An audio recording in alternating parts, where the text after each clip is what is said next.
Today's Pentagon briefing, Defense Secretary Donald Rumsfeld and Joint Chiefs Chairman General Richard Myers talked about looting in parts of Iraq and concerns about Syrian interference in the war.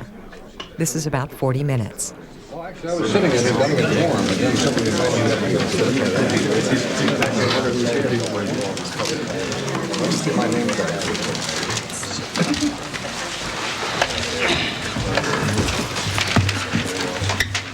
Good afternoon.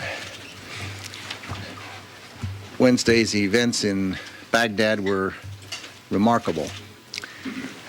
And yet, the same day as liberated Iraqis were celebrating their newfound freedom, we lost an American Marine in a firefight in Baghdad and suffered a number of wounded.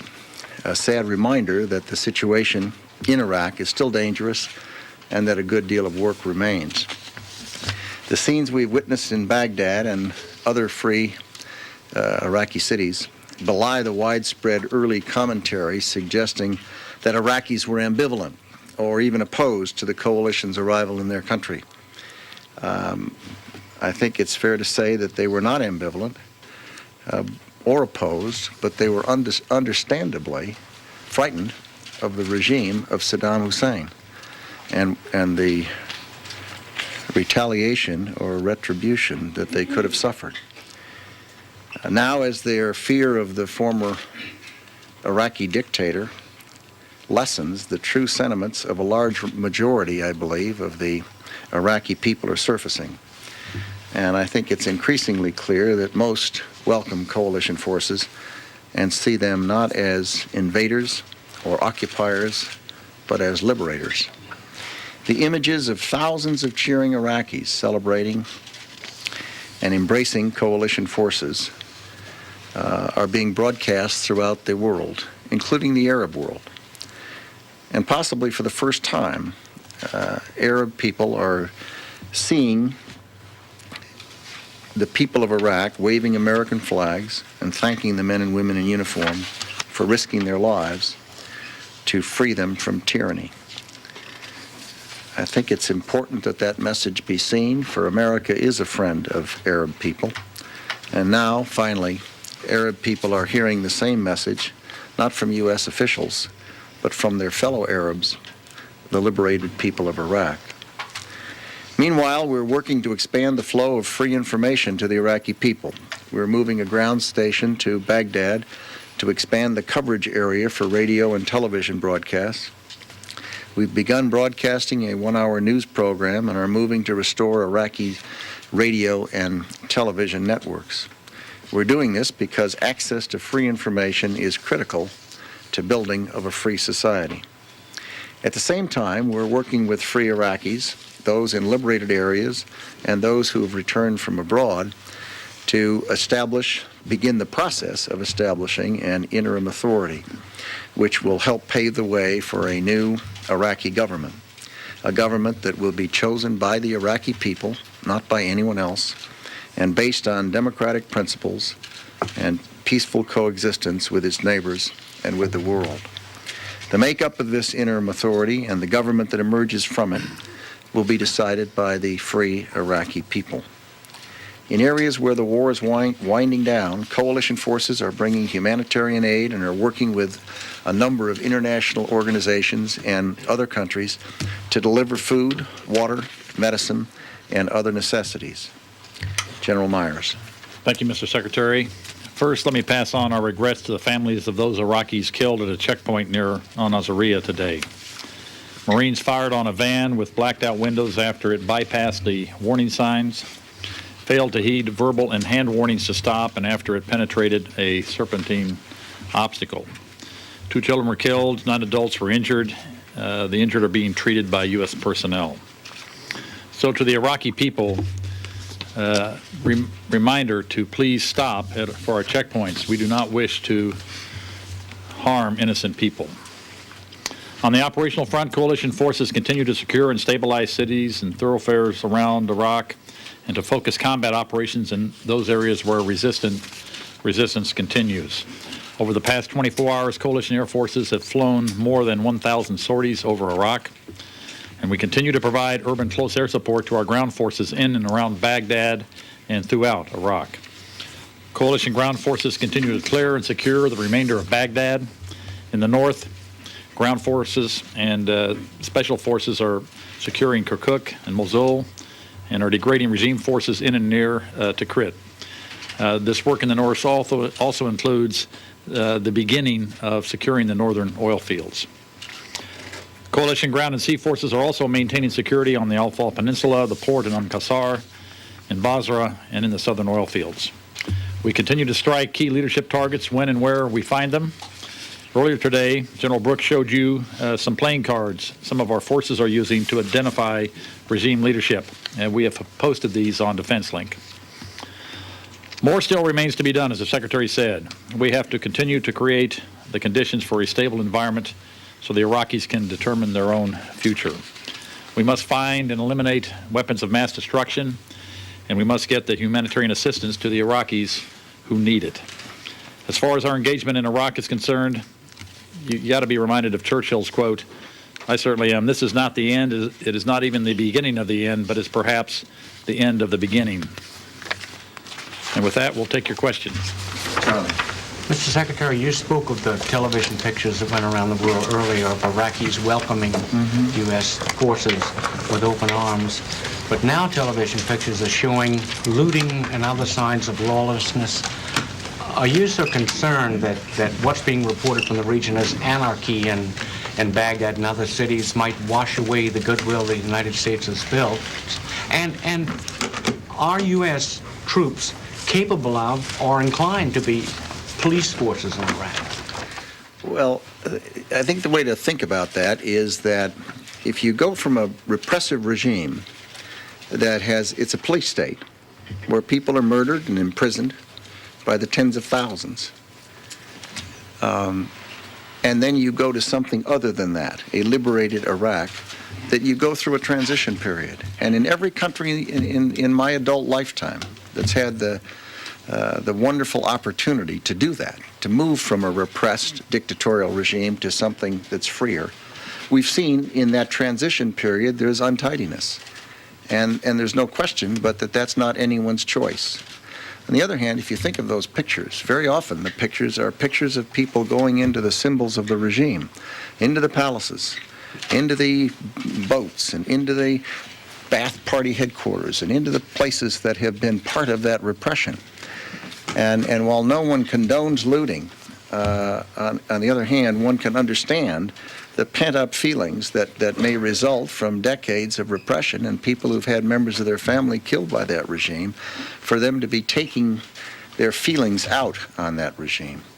With respect to the second part of your question, we do feel an obligation to assist in providing security, and the coalition forces are doing that. They're patrolling in various cities. Where they see looting, they're stopping it. And they will be doing so. The second step, of course, is to not do that on a permanent basis, but rather to find Iraqis who can assist in providing police support in those cities, and various types of stabilizing and security assistance. And we're in the process of doing that. How quickly do you hope to do that? Isn't that a pressing problem? But in answer to your direct answer to your question, are we concerned that this would offset it?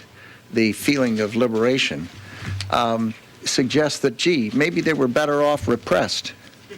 And I don't think there's anyone in any of those pictures or any human being who's not free who wouldn't prefer to be free and recognize that you pass through a transition period like this and accept it as part of the price of getting from a repressed regime to a freedom. Charlie, the other point I think to make is that it's uneven throughout the country. In the South, where we've been for some time, where the clerics have been speaking out against looting and for civil order, where some of the Iraqi citizens themselves are saying, let's don't loot and that sort of thing, that actually the situation is pretty good. In Qasr, it's in good shape. In Basra, looting has been going down over time as we track it. So as we go up from the South, it's getting better and better for obvious reasons. So let me say one other thing.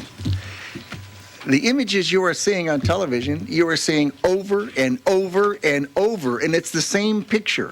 of some person walking out of some building with a vase. And you see it 20 times.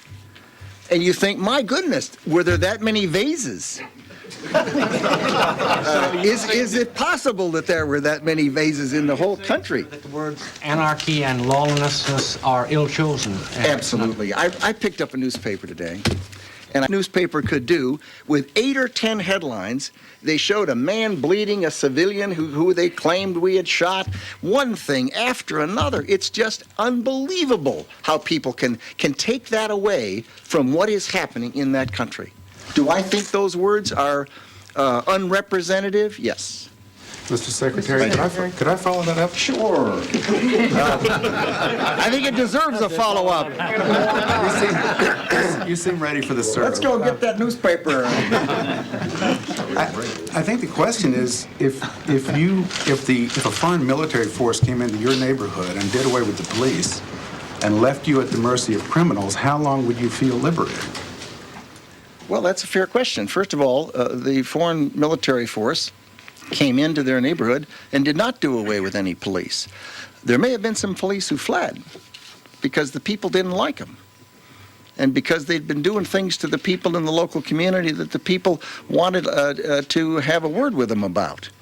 But we haven't gone in and done away with any police. In fact, we're looking for police in those villages and towns who can, in fact, assist in providing order to the extent there are people who can do it in a manner that's consistent with our values. I do a follow-up to that when he's finished. Let me follow up mine. I'll follow up his follow-up if I may. Was there Maybe not. given how predictable the lack of law and order was, as you said, from past conflicts, was there part of General Frank's plan to deal with it?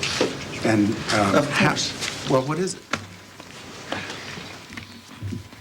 This is fascinating. This is just fascinating. From the very beginning, we were convinced that we would succeed, and that means that that regime would end. And we were convinced that as we went from the end of that regime to something other than that regime, there would be a period of transition. And you cannot do everything instantaneously. It's never been done, everything instantaneously. We did, however, recognize that there was at least a chance of catastrophic success, if you will, to reverse the phrase, that you could in a given place or places have a victory that occurred well before reasonable people might have expected it, and that we needed to be ready for that. We needed to be ready with medicine, with food, with water, and we have been. And you say, well, what was it in the plan? The plan is a complex set of conclusions or ideas that then have a whole series of alternative excursions that one can do depending on what happens. And they have been doing that as they've been going along. And they've been doing a darn good job. Mr. Secretary, I'm asking about what plan was there to restore law and order? Well, let's just take a city. To take the port city, Qasr. What the plan was? Well, the British went in, they built a pipeline bringing water in from Kuwait, they cleared the mine of ports, they brought ships in with food, they've been providing security. In fact, they've done such a lousy job that the city has gone from 15,000 to 40,000. Now think of that. Why would people vote with their feet and go into this place that's so bad? The reason they're going in is because there's food, there's water, there's medicine, and there's jobs. That's why. The British have done a fantastic job. They've done an excellent job. And does that mean you couldn't go in there and take a television camera or get a still photographer and take a picture of something that was imperfect, untidy? I could do that in any city in America. Think what's happened in our cities when we've had riots and problems and looting. Stuff happens. But in terms of what's going on in that country, it is a fundamental misunderstanding to see those images over and over and over again of some boy walking out with a vase and say, oh my goodness, you didn't have a plan. That's nonsense. They know what they're doing, and they're doing a terrific job, and it's untidy, and freedom's untidy, and free people are free to make mistakes and commit crimes and do bad things. They're also free to live their lives and do wonderful things. And that's what's going to happen here. Do a quick follow-up, Mr. Secretary. I think I'll go over here. How about my follow-up, Mr. Secretary? There's some Well, we're additional considering it. specificity here. While you have just expressed yet again your dismay at the international news media, in fact, the reporting does factually show there are some certain number of Iraqi citizens that have spoken on camera quite directly about their own concerns about the safety and security in Baghdad and that situation. There have also been absolutely verified reports that it is not just regime targets, but indeed hospitals, banks, other facilities essential to society. The ICRC has been on TV today saying that hospitals are being looted, not regime targets they're speaking of, and that they can't even get there to resupply these essential hospitals. Now, my question is, General Brooks said this morning that the U.S. military did not want to reconstruct the Iraqi police force in Baghdad because the feeling of the U.S. military was that Iraqi police force had been operating against the U.S. military, and he didn't feel that was a secure solution. So with some specificity, what type of Iraqi force can you bring to bear in Baghdad to have Iraqis help restore security, and what types of specific tasks are you now going to assign the U.S. military to do to help restore the situation which the people of Baghdad appear to be concerned about? Hospitals. Well, let's go back to what you said about people. You could take a camera and a microphone and stick it in front of 1,000 people in Iraq today, and you could find someone saying every single thing you've said and every single thing I've said. You're going to find it all across the spectrum. You know, it's the facts on the ground where a person is that determines how they feel about it. And there are some very dangerous places in that country and some very difficult situations. And there is no question, but there is a hospital that was looted. There also is this fact. The Saddam Hussein regime and the Ba'ath Party put their headquarters in hospitals all over that country. They have been doing it systematically. Have we been complaining about that? Have we been photographing that? Have we been bemoaning that? No. Why? Because it wasn't a free press. You couldn't get in to do it. You'd get thrown out. You'd get thrown in jail if you were an Iraqi and you tried to do it. 123 schools were Ba'ath Party headquarters. Is that a good thing to do to a school? Is that a good thing to do to a hospital? No. But was there any complaint about it? No, there was no complaint. Is it true that a hospital was looted? Yes. Is that unfortunate? Yes. Do we have medicines and medical supplies coming in behind to help the people in those situations? You bet we do. But I guess what I'm not hearing here is, in either one of you gentlemen, what tasks, with some specificity if you can, the U.S. military force in Baghdad will now be doing to help calm the situation, or do you just... Well, they're already doing it. They're already going to hospitals that are being looted and stopping it. If you look carefully, you'll see images of people being arrested for looting, and they're walking out with those little white things on their wrists and said, don't do that. And they take them out of there, and they tell them to go someplace else, and that's happening all over the place. Our folks are operating to the extent they can in Baghdad and creating a presence and dissuading people from looting. And for suddenly, the biggest problem in the world to be looting is really notable. Can I I think that's a nice euphemism for what's going on. Yes, you bet. This is the Baghdad report on humanitarian affairs. As you know, we have civil affairs units that are embedded with our combat units. They go into all these cities. They're in Baghdad right now. Here's the report for today. Combat operations continue in many parts of the cities, which we've already said. Many residents are returning to the city. Water, 60% capacity. I don't know that's probably of pre-war, but I don't know. Pre-war capacity. Electric power down on the west side of the city, emergency power to critical facilities. So they're getting emergency power to the critical facilities. Food, adequate supplies are stockpiled. ICRC warehouse secured by coalition forces. Food warehouse has not been looted, as has been reported. Medical hospitals are all operating at reduced rates. ICRCs are supplying water and generators available. Large patient load. And on it goes. But those are some specifics, but we're in there working all those issues. That's always been part of the plan. This is a transition period between war and what we hopefully will be a much more peaceful time. Yes. If I may, Secretary Rumsfeld, Terry Culp from the ACT Newspaper Group.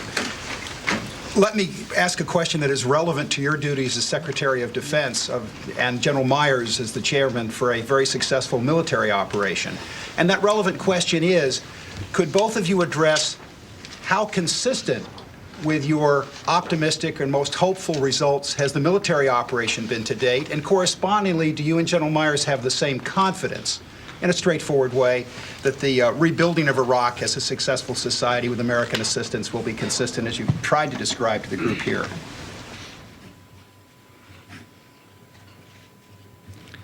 Are we at the same space militarily, sir, as you expect in 6 months we may be regarding the civil affairs matters?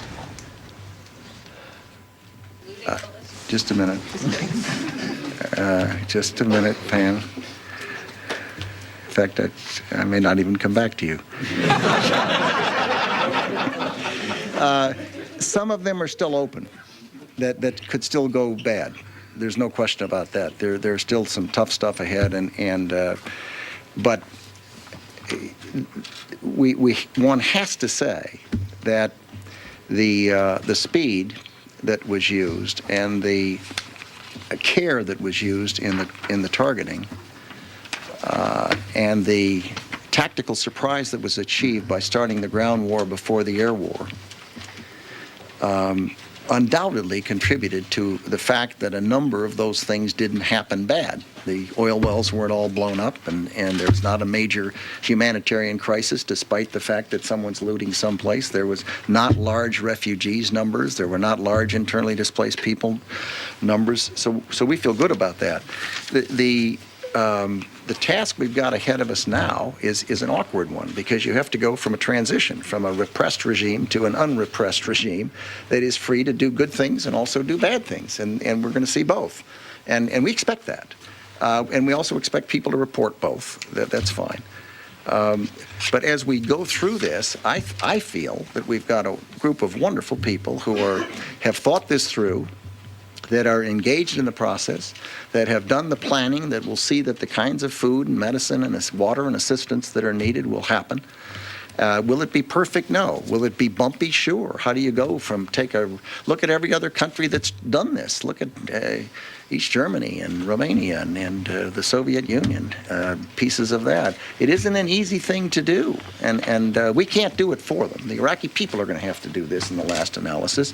We can help, and we want to create an environment that is as secure as possible and that is as stable as possible, so that they can find their sea legs, if you will, and get themselves on a path to the future. Can I Excuse me, go ahead. Let me just tag on the end of that, because I think I do have confidence. And I said earlier that it's uneven throughout the country, that in the South the conditions are generally better. I gave the conditions for Baghdad. Baghdad is a city that is still not controlled by the coalition, where fighting and killing is still going on. Those conditions I read don't sound too bad. Let me give you Basra, a place we've been a little bit longer, and tell you what the situation is there. Looting has subsided. Still some civilian disturbances. The UK is patrolling the city. Water supplies are adequate. Electricity restored throughout the city. Food supply is adequate. Medical facilities are functioning at pre-war levels. And there's a plan there to get the police, those that have been vetted, not Baathists, to come back in and take over some of their old jobs. So it is uneven throughout the country, but that should give us confidence that this is working exactly as the plan was supposed to work. Secretary Rumsfeld, just one more question on the issue of the plan. General Pace said yesterday that there are feelers being made to other coalition members to provide police units. Not feelers, requests. Requests. We're out there, we've had a big meeting on it today already, and we're working the problem. Something that could have been lined up in advance, It so that was. they were We've had actually... international people already connected. Most people wanted to defer a final decision until the war. Some of them require a UN resolution, they think.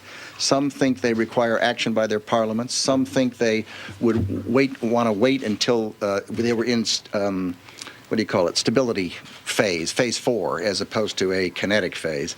And so it varies from country to country. We have a number of countries lined up already, and what we're now doing is going through and nailing down the kinds of assistance. I met today with the Deputy Minister of Defense of Singapore, Dick and I did, and he's offered medical units, and he's offered various other things, and it's all now just getting nailed, and it's moving in. Already a number of countries have things moving into the country. Non-looting question? You couldn't have done it any faster than that. That's wonderful. Are we in a quagmire? Is that where we are? Come on. Non-looting question. The Churchill quote was a good one, but does it not seem? Yes, but does it not seem more like the beginning of the end rather than the end of the beginning? What is your assessment on the end of the Saddam Hussein regime? I'll stick with Dick. Mr. Myers, can we talk about the current ongoing combat operations? What you're seeing, or could you describe the fighting in Al-Qaim in the west and what's being seen there? We haven't got our afternoon update, but my guess is the fighting in Al-Qaim probably will be drawing to a close here shortly. There have been intelligence reports that the leaders in Al-Qaim want to surrender, and so I think that's going to be worked out today, tomorrow, and we have done our sensitive site exploitation of the sites that we were interested in. We're in there and have looked at them, results pending. In the north, things are relatively quiet. As you know how that happened in the north. The forces up there essentially capitulated, left their equipment in place, and just left. And it remains fairly stable. There is still enemy targets in north of Baghdad, in Tikrit, and some other of the major cities up there that are going to have to deal with those. And so, and if I could follow up, Mr. Secretary, you've said numerous times from this podium that Syria's actions have been notably unhelpful. Can you definitively say what Syria is doing or not doing today as far as this conflict goes? Your comments on Syria's role today. Well, I observed, and Secretary Powell observed, that that country has been unhelpful. They've been unhelpful in several respects. They have been unhelpful in the sense that they were allowing military equipment to go into Iraq at a time when we were engaged in a conflict there, and that's something for which we have a minimum of high regard. The second thing I would say is they have been allowing people to go into that country, and people who were intending to oppose coalition forces. We don't like that either. Third, they have allowed people to come out of that country into their country and either stay or transit. None of these things are helpful. Has it continued? We've not seen any night goggles going in the last 15 minutes, but are there people still moving out of the country into Syria? Yes. Mr. Secretary, could you just update us a little bit on what progress you're making, if any, on some of the unfinished missions you outlined the other day, specifically accounting for senior regime leadership, such as the ones on these playing cards that were distributed today, the search for weapons of mass destruction, and what about the American prisoners of war? Can you tell us if you're making any progress on any of those three fronts? I hope, when I spoke those words, that I prefaced it by saying the first task is to prevail in this conflict and to stop the forces of Saddam Hussein in the areas that they continue to operate in, and to reduce the violence. That is the principal assignment. And then to point out how much work was still ahead of us, I listed all of these 6, 8, 10 things that are on our priority list. They will, of necessity, follow along behind, although, as I said, when there happens to be a weapon of mass destruction, suspect site in an area that we occupy, and if people have time, they'll look at it, and then they'll send things out to be examined and looked at. We clearly have people dedicated to trying to find the prisoners of war, ours and others from the '91 war. And as we are successful in any of those things, we'll report them. Undoubtedly, there'll be embedded reporters there when they happen, and we'll report them. But I don't have anything particular to note, except that there are documentations that have been retrieved and they are being looked at. We are looking for people. We continue to look for people who can help us find the people we want to find, and people who can help us find the weapon sites of interest, and people who can help us find records, for example, of Ba'ath Party members and the like. But I don't have anything of note to report. More plus people who are listed today on the most wanted list. Can you account for any of those at this point? Sure, some aren't there. How many? I don't know. Who keeps count? Mr. Secretary? Mr. Secretary. In the, going back to Baghdad for a minute, are there steps that are being taken, for instance, increasing the number of troops there, declaring curfews? There's more troops coming into the country every day. Protecting installations like hospitals with, Let's take them one at a time. Yes, yes, yes. There are more troops moving into the Baghdad area every day, as well as other cities. There's more medicine arriving to help with hospitals. There is a curfew, I believe, in Baghdad. Yes, there is. Except for daylight hours throughout Baghdad. We don't control all of Baghdad, but we've suggested a curfew. Mr. Secretary, may I do the follow-up, please? Just to his follow-up. Very good question. Why don't you just do an original one? Yeah, it's been so long. Why don't you come up with... I'll do an original question, and I'll phrase it then to General Myers. General, going back to the security environment that the Secretary talked about, have you considered possibly using a reservoir of talent that exists in this country, retired policemen and police chiefs, many of whom have volunteered to go over and help, many of whom speak Arabic? I think the answer would be yes. This is perhaps more the Secretary's answer than mine, but in putting together the team that is looking at how we do our assistance after the kinetic piece of the conflict is over, it's exactly the kind of people we're looking for. And so all that is being bundled up, and people have been calling to volunteer. I know we have medical personnel that want to help. Police, and many others. Plus, we're picking people that have expertise in many different areas so they can go in and help mentor those Iraqis who will be running the various ministries as they stand back up and the communities around that country. So, yes. Are you concerned that the ransacking of government offices may have destroyed some of the evidence and paperwork trail of war crimes you would hope to prosecute? Yes. Are you taking any steps to secure that? As best we can. We're certainly looking for records. There's no question but that embassies around the world and the intelligence agencies and the Ba'ath Party headquarters and the SSO offices and the Special Republican Guard headquarters all had records. And would it be nice to have all those records? You bet. Will we get some of them? For them or anything like that? You bet. We have offered two things. One is financial rewards, and we've also said that if people have spotty backgrounds, assisting us might make their futures brighter. Secretary. Sir, I had a follow-up on the weapons of mass destruction issue. We keep hearing results are pending of these early finds. Of which one of this? Well, the finding weapons of mass destruction. Here's my question. What can you guarantee the U.S. public and the skeptical world that U.S. soldiers will eventually find, without any shadow of a doubt in your mind, by way of raw agent, weapons, facilities? And how long should they wait before they start making conclusions that maybe the U.S. didn't have the evidence in the first place? I've got a lot of confidence in the American people. I do. You said how long should they wait? How should they, before they lose confidence? I've got a lot of confidence in the American people. I do not deny for a minute that there's just an enormous, insatiable appetite to get every piece of information yesterday. And I'm afraid that when you're fighting a war, that's not your first problem. So they're out there trying to keep people from getting killed and trying to provide the security and trying to prevent the looting. And there are a long list of tasks that we have to do, and we will do them. The Secretary Powell presented a presentation to the United Nations and the world. He laid out intelligence community estimates from the Central Intelligence Agency, and there is not a doubt but that we will, over a period of time, find people who can tell us where to go look for those things. We are not going to find them, in my view, just as I never believed the inspectors would, by running around, seeing if they can open a door and surprise somebody and find something.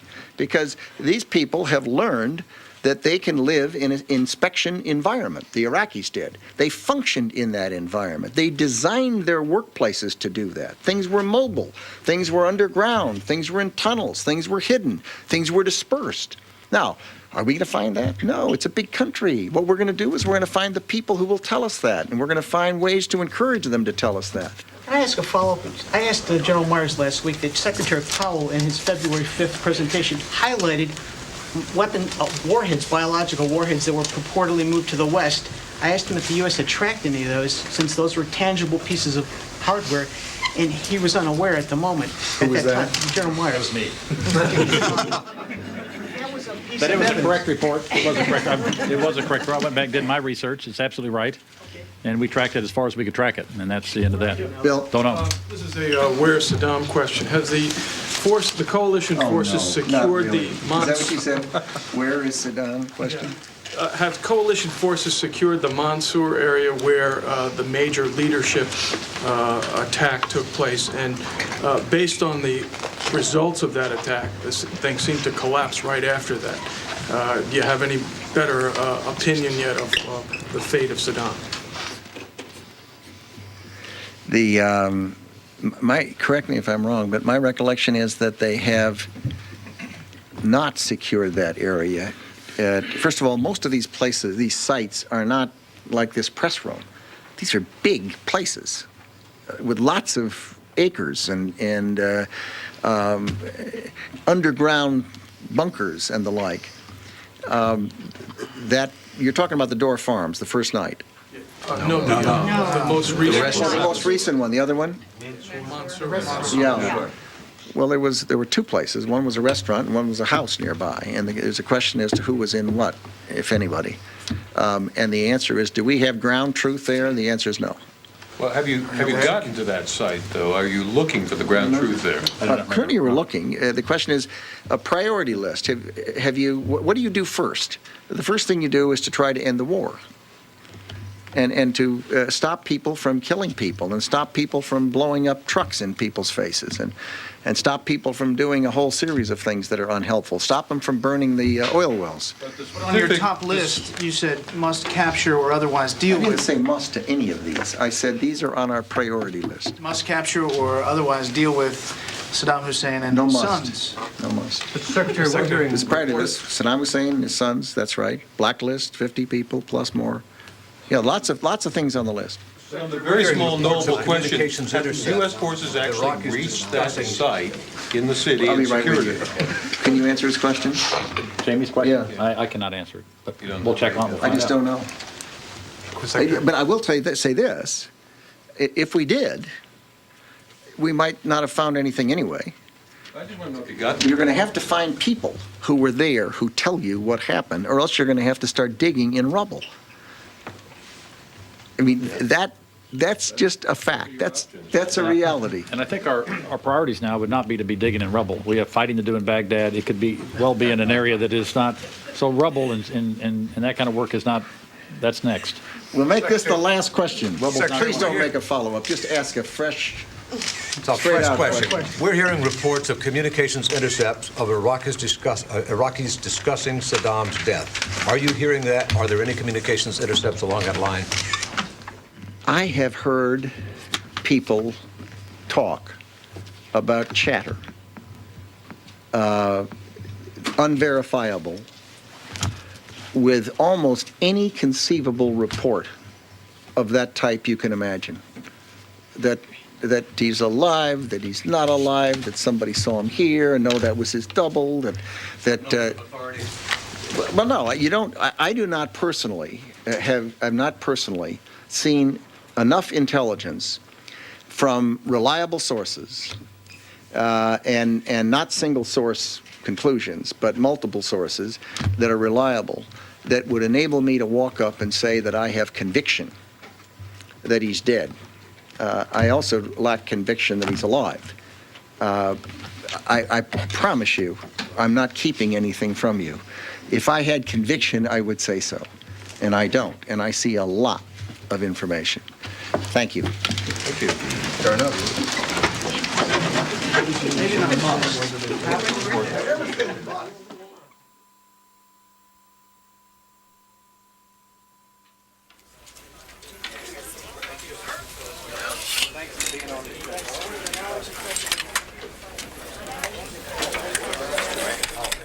Our coverage of the war with Iraq continues. In a moment, a look at families of troops deployed out of Fort Bragg, North Carolina. Then 3 international newscasts, a Lebanese newscast from Al Manar TV, then from France 2 TV and Deutsche Welle. And on tomorrow's Washington Journal, we'll hear from 2 U.S. college students on the